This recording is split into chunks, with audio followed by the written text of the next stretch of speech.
Programang ito ay rated SPG. Striktong patnubay at gabay ng magulang ang kailangan. Maaaring may masiselang tema, lengguwahe, karahasan, sexual, horror o droga na hindi angkop sa mga bata. Nagalak nga ang lahat nang mag-announce nga itong si Doc Tanyag na sa kanya nga muli ang Apex at siya nga muli ang magmamahalan nito.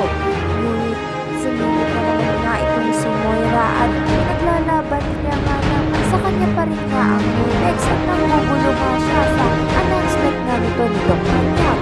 At dito nga'y pinaglalaban nga ni Moira ang karapatan niya nga dito sa Apex, ngunit wala na nga siyang magawa dahil pinunit na nga ang papel nito ni Giselle at hindi na nga rin mapipikot ang ulo nito ni Doc Tanyag ni Moira. At magre-resign na nga itong si Doc Meneses dito nga kay Moira at hindi nga ito pinahihintulutan nga ni Moira, ngunit wala na nga siyang magagawa dahil nga sinabi na nga ni Doc Meneses na hindi niya nga makukuha ang loyalty nito ni Doc Meneses.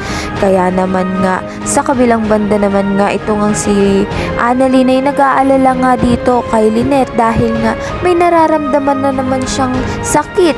Kaya naman nga itong si Lynette ay bigla ngang sasakit ang ulo niya at may malaking tsansa na bumalik nga ang sakit niya nga dito sa utak. Kaya napakakabangan natin dito nga lang sa Abot Kamay na Pangarap.